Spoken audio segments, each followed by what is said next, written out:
Now, again, this is written in 1950, but even in 1950, you might think this was all hard post-World War II. Chapter 8 is actually called Getting Along with People. Boom. Now, here's some of this stuff is so simple, so obvious. It's so simple and so obvious that they had to write a book about it so that people could do it because we all failed to do it. So here we go. If you like people, if you seek contact with them rather than hiding yourself in a corner, if you study your fellow men sympathetically, if you try consistently to contribute to something to their success and happiness, or contribute something to their success and happiness, if you are reasonably generous with your thoughts and your time, if you have a partial reserve with everyone, but a seeming reserve with no one, if you work to be interesting rather than spend to be a good fellow, you will get along with your superiors, your subordinates, your orderly, your roommate, and the human race. That's all you got. If you want to get along with everybody.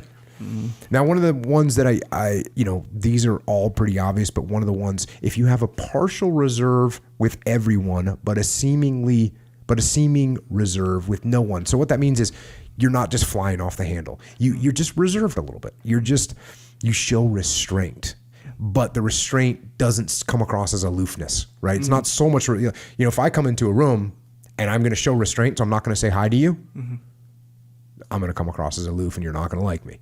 But if I was to walk in and go, Echo, my brother, give me a hug, well, you're not going to like me either. Well, I will, but... Well, you're one of the few people. Yeah. Well, that's the Hawaiian in you. Aloha spirit. Aloha spirit, you. So it's that measured reserve, that measured restraint. It's balance. It's a little dichotomy there. Sure. Got to find the good spot in the middle. Again, getting along with people. Back to the book. By the scores of thousands, precepts and platitudes have been written for the guidance of personal conduct.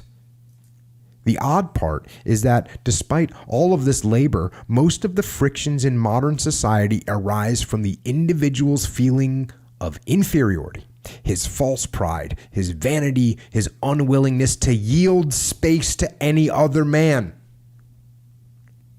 Unwillingness to yield space to any other man. And I get hit on this one a lot because of my personalities can be a little bit forceful, people think I'm just no compromise.